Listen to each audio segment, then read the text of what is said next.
You have less than 24 hours. That's how long it takes for organized looter crews to mark, map, and exploit your home once chaos hits.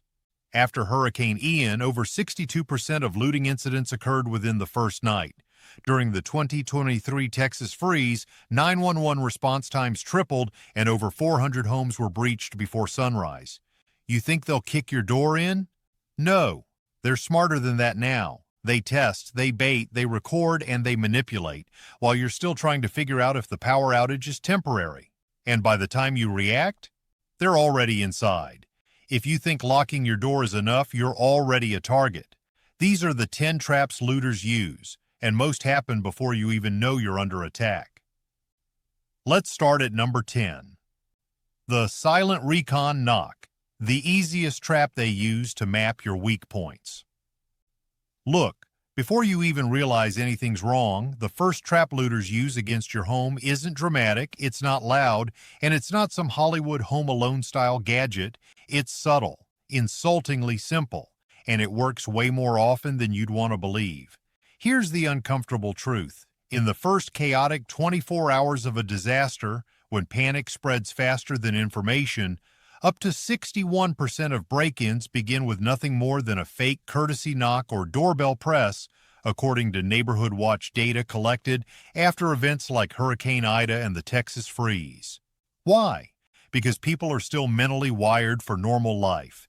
They think that if someone knocks, it must be harmless.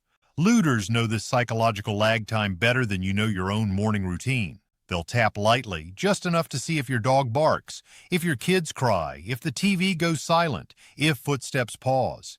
Tiny clues that tell them how many people are inside and how alert you are. If you answer, they pretend to be neighbors checking in or someone claiming they need help. But what they're really doing is mapping your response time. Did you take 10 seconds to get to the door? Or 40? Did you open the door fully or barely crack it? These details determine whether you're an easy target or a time-wasting risk. And here's something most folks never consider. Looters often work in pairs, with one person knocking while another films your reaction from a distance. Yes, they actually record you. They track which blinds move, which upstairs window shifts, even which direction your shadow falls. That's how precise this stuff has become. In a crisis, your home becomes part of a data collection game you never agreed to play. And if your house looks quiet, or you sound unsure, or you talk through the door with hesitation, congratulations, they just flagged you as a soft approach target. In the first 24 hours, information is currency, and the silent recon knock is the cheapest, most effective trap they have to get it. 9. The power outage probe, cutting. Your electricity to watch. How you react. Let's get into something far nastier, because this one catches even seasoned preppers off guard. When the grid is already unstable, especially during blackouts or storms, looters exploit it with precision.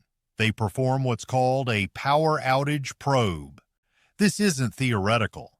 After the 2023 California rolling outages, security analysts documented a 26% spike in targeted break-in attempts within 90 minutes of a localized blackout.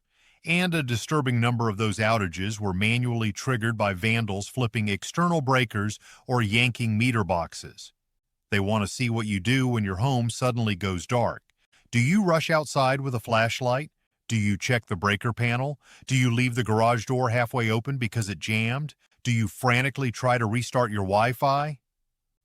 Every reaction tells them whether you're organized, armed, or clueless. Looters treat this like a stress test. Your home is the system, and they're measuring failure points. And here's the twist almost nobody realizes. They're not watching from across the street.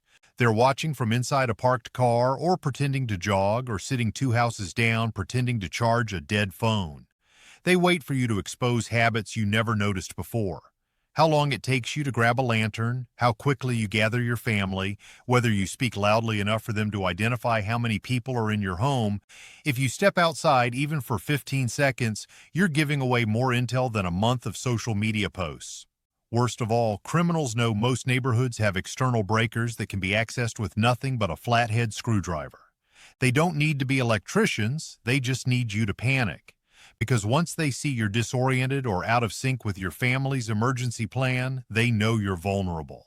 The power outage probe isn't about cutting electricity, it's about cutting your confidence. And once your confidence drops, their opportunity spikes. 8. The bait object drop, using your curiosity to track your patterns. Now we're stepping into psychological warfare because looters don't just break in, they manipulate you. One of the oldest but most refined traps is what security researchers call a bait object drop. This is when looters place something unusual in your driveway, on your porch, or near your mailbox, usually something that instinctively triggers curiosity or concern. Think of a random wallet, a lost phone, a dropped set of keys, or even something as random as a kid's toy. After Hurricane Michael, incident reports showed that nearly 1 in 5 targeted homes had an unfamiliar object placed near the entryway within 12 hours of the first looting wave. Why? Because what you do next determines whether you become a target. If you pick it up, they learn you're comfortable stepping outside. If you bring it inside, they learn you're trusting, dangerously trusting. If you ignore it but come back to look again, they learn you're cautious but uncertain. Everything becomes behavioral data. And yes, looters absolutely return to check whether the bait moved. Some will even take pictures before and after. Modern criminals treat your home the way wildlife biologists treat animal behavior patterns. They place something in your environment and observe how you react. And here's the gritty detail most homeowners never hear. These bait objects are often dusted with UV reactive powder, invisible to the naked eye but glowing under cheap $6 flashlights they buy online. When you go outside barefoot or pick something up with your hands, they can literally track whether you touched it later by checking your doorknob, your welcome mat, or your gate latch. This isn't paranoia, it's documented infiltration technique. The first 24 hours of chaos are not random.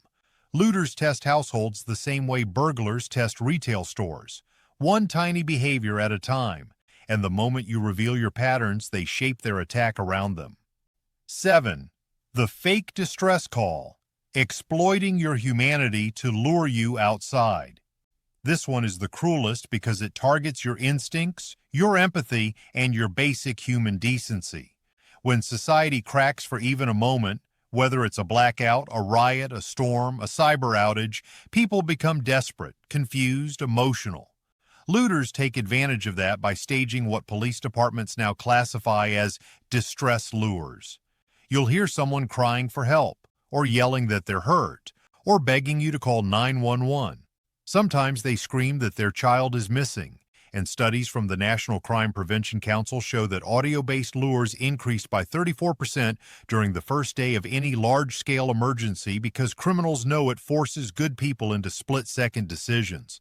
You step outside because you think someone is hurt, and instantly you've exposed yourself, your doorway, your gear, your valuables, and the layout of your entry. And here's the dark part. They almost always position themselves just outside your visibility, behind a car, beside a fence, or in a blind corner, because they don't need you to run to them. They just need you to cross the threshold of your home. The second you open that door fully, they know two things. You're emotionally reactive, and your door lock is now compromised for the next 10 seconds. That's all they need. In Chicago's 2024 civil unrest incident report, several homes were targeted not because they looked weak, but because the owners were compassion types, people known for helping neighbors. Looters weaponize kindness. They weaponize guilt. And in the first 24 hours of chaos, when 911 response times can exceed 90 minutes or not function at all, your urge to be the hero becomes the perfect trap. This technique isn't about violence. It's about leverage. And when compassion becomes predictable, criminals turn it into a tool. 6. The mirror van stakeout, a mobile trap, disguised as a delivery or repair vehicle. You ever see a van parked across from your house and just something doesn't feel right?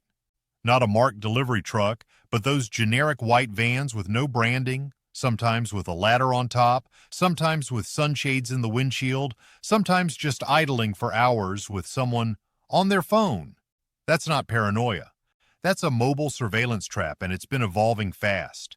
In fact, during the 2023 Canadian wildfires and the Lahaina fires in Hawaii, over 300 post-disaster thefts were linked to parked observation vehicles. Vans or SUVs with blackout tint and extended side mirrors used to track behavior on suburban streets during the first 24 hours of chaos.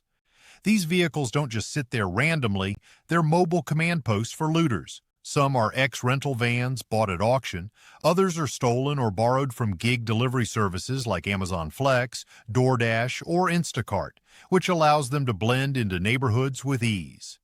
And here's the next level part.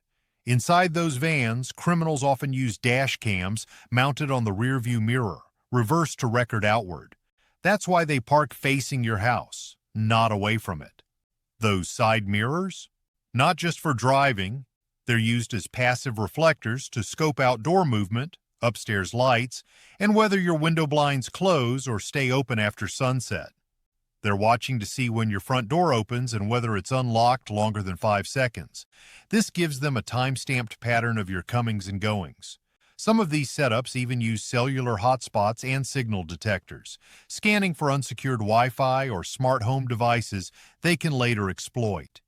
If you've got a Ring doorbell or Nest Cam, they know it, and they know the exact angle of its blind spots by watching you leave. Most disturbing? Some of these looters are former gig workers or delivery drivers who already have a layout of your porch, habits, and household patterns. The mirror van isn't just transportation, it's a probe disguised as normalcy. 5. The trash clue trap. Weaponizing your own garbage against you. Here's a trap that almost no one talks about. Not because it's rare, but because it's so ordinary, so forgettable, you don't realize you're giving yourself away. It's the trash clue trap. Looters sift through your garbage, not in the movie-style way you imagine, not digging with gloves and flashlights, but with surgical precision.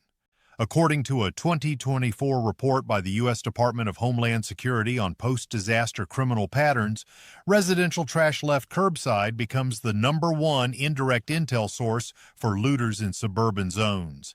And here's what they're looking for. Packaging. Not what you threw away, but what you recently purchased. Boxes from a new TV.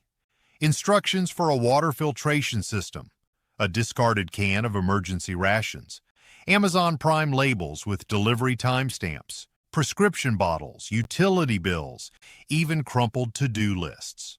When chaos hits, every piece of trash becomes a breadcrumb trail of your supply level, your health status, your preparedness, or your vulnerability. You're telling them whether you own pets, eat regularly, or have medical conditions worth exploiting. You're telling them if your home is stocked or worth skipping.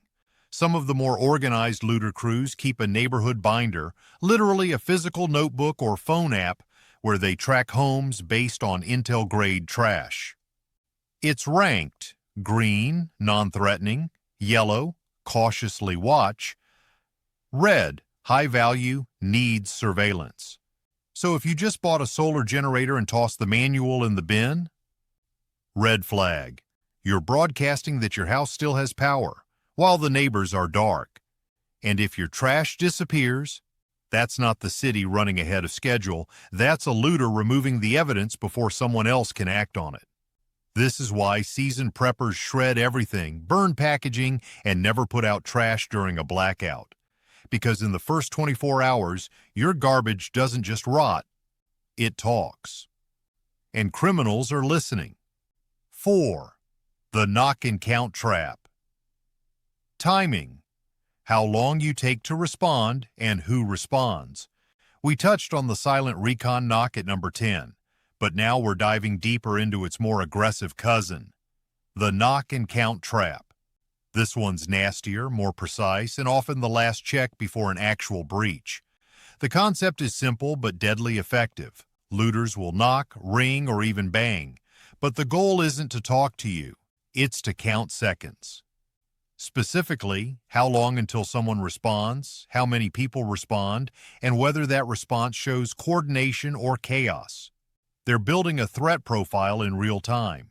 According to FBI data released in 2024 regarding civil unrest and hurricane zones, home invasions that occurred within 72 hours of a crisis were preceded by a false knock in 78% of cases, often by someone posing as a volunteer, census worker, or even an amateur medic.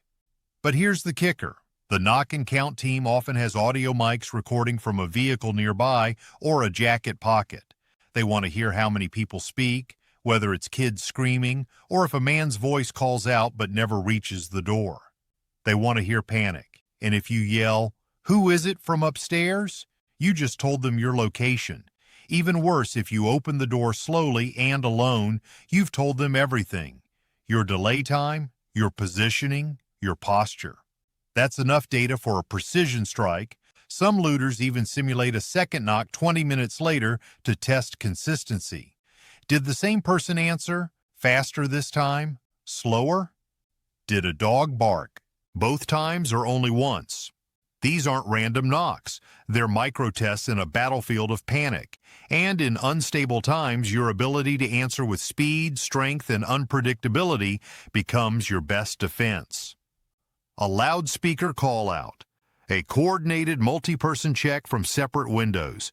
Even switching which family member answers first can break their pattern mapping.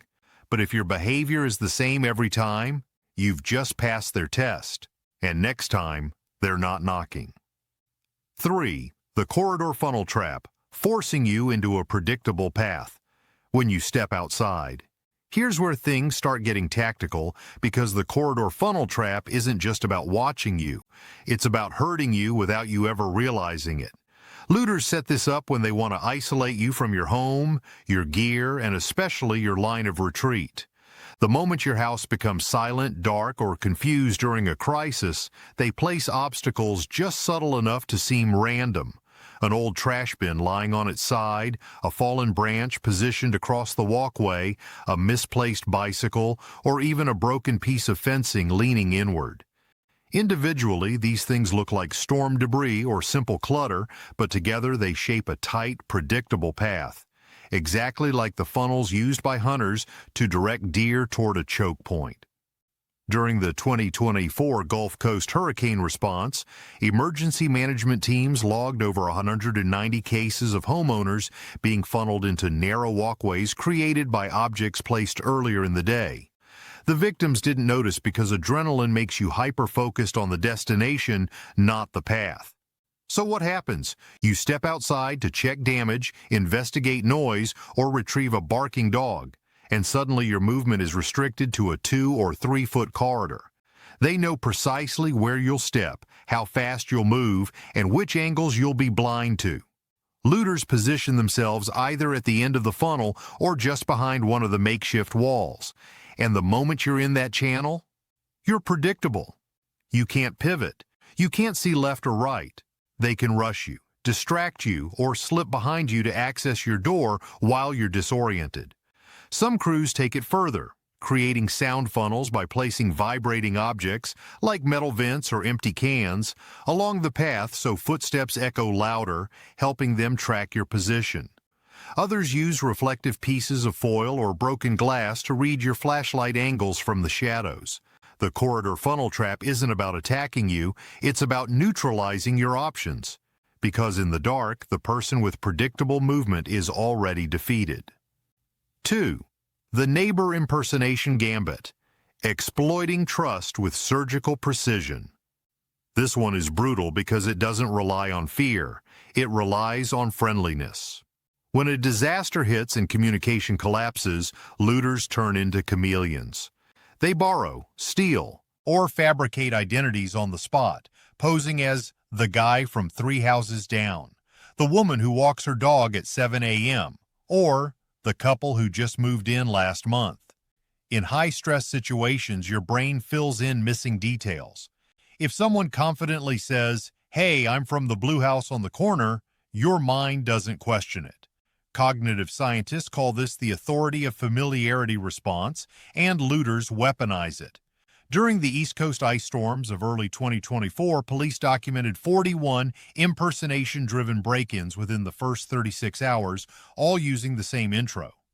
just checking if you guys are okay. They rely on three behaviors: you opening your door too wide, stepping outside to talk, or turning your back for even a moment. They study the neighborhood long before the crisis hits. Some even take photos of real neighbors earlier in the week and mimic their clothing. And here's the disturbing evolution of this tactic. Looters now use hyper-local slang, neighborhood pet names, HOA references, and even the name of your mailman to gain credibility. They've scrolled your local Facebook groups. They know who just had a baby, who installed new windows, who's been complaining about the water bill. They gather micro-info, and they use it to slide under your radar. Impersonators also often show up in pairs, one to talk to you, one to peer around your entryway. If they see boxes, shoes, backpacks, or supplies stacked near the door, you move to the top of their target list. If your kids peek around you, even worse, that tells them the house has valuable electronics or easy-to-control occupants. The neighbor impersonation gambit doesn't work because you're naive. It works because you're human. And in the first 24 hours of a crisis, humanity is a vulnerability criminals exploit with precision. 1. The multi-point distraction hit. The trap. Only skilled looters use and the one most homeowners never see coming. This is the apex trap. The most coordinated, the most dangerous, and the most difficult to counter because it's not one trap, it's 5 at once. High-level looter crews use a method borrowed directly from organized burglary rings and cartel-style home invasions. The multi-point distraction hit. Here's how it works, and why you must understand it. In the first 24 hours of a crisis, panic creates blind spots. Police are overwhelmed. Neighbors are scattered. Power is unstable. Looters use that chaos to launch simultaneous distractions at different points around your home, forcing you to split attention, make rushed decisions, and expose entry points. It could be a loud bang at the back fence, a tossed rock on the roof, a triggered car alarm, a dog barking because someone walked by the side gate, and a fake knock at the door, all within 60 seconds. This isn't random noise. This is attack choreography. Security analysts studying the Portland riots documented scenarios where distraction hits predicted break-ins with over 85% accuracy. Criminals deliberately create confusion so your brain goes into tunnel vision. You can't focus on all sounds at once. Humans physically can't. Auditory overload shuts down your ability to evaluate threats clearly. And here's the killer detail. While you're checking sound number 3 or number 4, they're already exploiting sound number 1.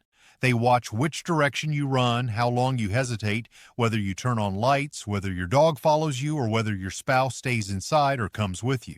They're mapping your internal coordination, your division of labor. They want to know if you're a united defensive front or two individuals reacting separately. One distraction loosens your guard. 5 break your decision-making. And after that, your home becomes an unlocked vault. The multi-point distraction hit isn't sloppy. It's not panicked. It's not improvisational. It's the highest form of predatory strategy. And it's why in the first 24 hours of chaos, the most prepared homes are the ones that stay silent, coordinated, and unpredictable, while everyone else falls for noise instead of threat. They don't need a crowbar. They don't need a gun. And most of the time, they never even need to break your door. All they need is your reaction, your hesitation, your trust, your routine. That's the real breach. Looters don't gamble. They test, they map, they wait. And when the system fails, when the power dies, when the sirens stop, when the cameras go offline, they move. Fast, quiet, surgical. This isn't fear-mongering. It's logistics. And if you think it won't happen here, just know. Every family that got hit said the same thing the day before it happened. So now ask yourself, do you know what your home sounds like in total silence? Can you secure your property without opening your door? Do your loved ones know the plan without asking questions? Because when chaos strikes, you won't have time to make decisions. You'll only have time to execute the ones you made before. Stay ready, stay unpredictable. And understand this: survival doesn't go to the strongest. It goes to the most prepared.